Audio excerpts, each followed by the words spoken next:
Welcome back. Artificial intelligence has not only changed the way companies operate, it also touches almost every aspect of the law, from intellectual property laws to cybersecurity risks. Everybody's wondering what are the best practices right now involving AI in a legal context. Our next guest joins us from Arizona, where these issues are being put to scrutiny at the Sedona conference. Stephen Burns is co-head of innovation, technology, and branding at Bennett Jones, and he joins us now. Stephen Burns, thanks a lot for joining us. It's almost difficult to know where to start here. The subject at first glance seems so large. Is it correct to understand that artificial intelligence is a real game changer in terms of understanding intellectual property law? It really is. And I think it's important to sort of start with artificial intelligence is a new tool, or certainly a new tool in the large language models that were released here in the last couple of years that are enabling new and different business processes. We're allowing people to do things that we were not able to do before. However, that technology is complex.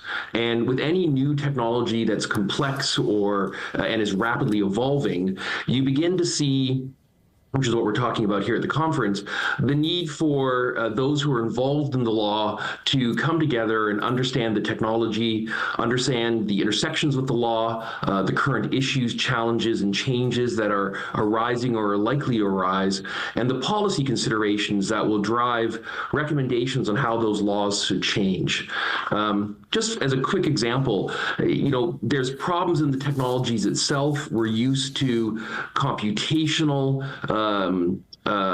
use of a computer where 2 + 2 = 4, and then we're now into predictive or generative technologies where it's no longer computational, it's now predicting or generating something new for you, and that introduces the concepts of bias and hallucinations, which have gotten lots of press. They're also now enabling threat actors, you mentioned cyber, to create deep fakes and create AI-generated evidence and create disinformation and misinformation. So it's within the context of this new complex technology that the law is just trying to catch up and understand and find the right balance between all the great new things to come and how we expect our society to run and the laws that enable that. Owners of intellectual property have always wanted and have always needed to defend those property rights, and it can be very, very difficult. And technology, I think, over the decades has made it more difficult in some ways to defend those property rights. Does AI make it even more difficult for the legitimate owners of intellectual property to defend those rights? I'm going to sort of take that question and break it into a couple of pieces.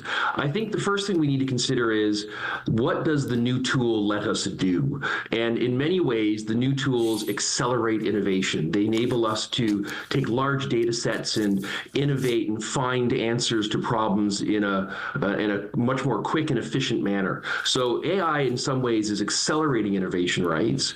At the same time, artificial intelligence, it needs to be fed. It needs to have the data and to be able to teach, to be able to learn and get trained on. And so you've got intersections in intellectual property arising both in the rights of the parties whose information needs to be absorbed and mined to be able to train the tools, as well as what do we do with the accelerated innovation? What level of innovation are we prepared to protect that is created by a human versus what level which is created solely by a machine? What does an invention really mean?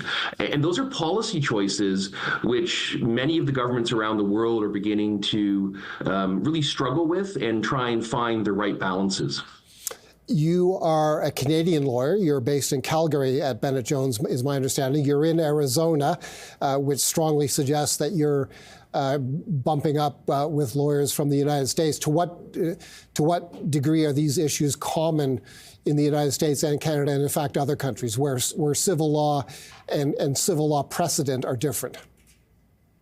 It's actually people from all over the world are here at the conference, and we were having that very conversation at dinner last night around how each of the countries is looking at how do they align their economic interests, their strategic and national security interests, their intellectual property laws into a framework to enable AI innovation. I think it's important to remember that intellectual property is often a construct of the jurisdiction that you're talking about. So Canada has its IP laws, the US has its IP laws, Europe has its IP laws, and they're not the same between each jurisdiction, which means each of those jurisdictions are always adapting their laws to facilitate trade, but also to meet their policy or strategic objectives.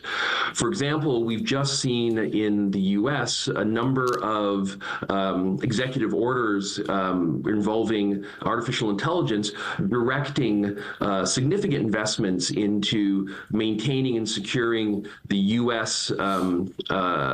Position in the development of AI, not only from the research and development and use of AI, but also to make sure that they're there from the AI marketplace. And that's where we're seeing a number of changes in laws. And in fact, I'll use you just to keep going on for a second. There's a really good example. If you look at copyright and the training of models, we have 3 different regimes forming right now.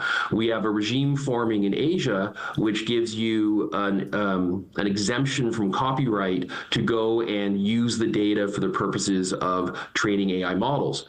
In the US, we don't have clarity yet, and we're seeing quite a bit of litigation that's been in the press for certain, as various copyright holders and various AI development companies are sort of fighting over what is fair use of that material to train the models.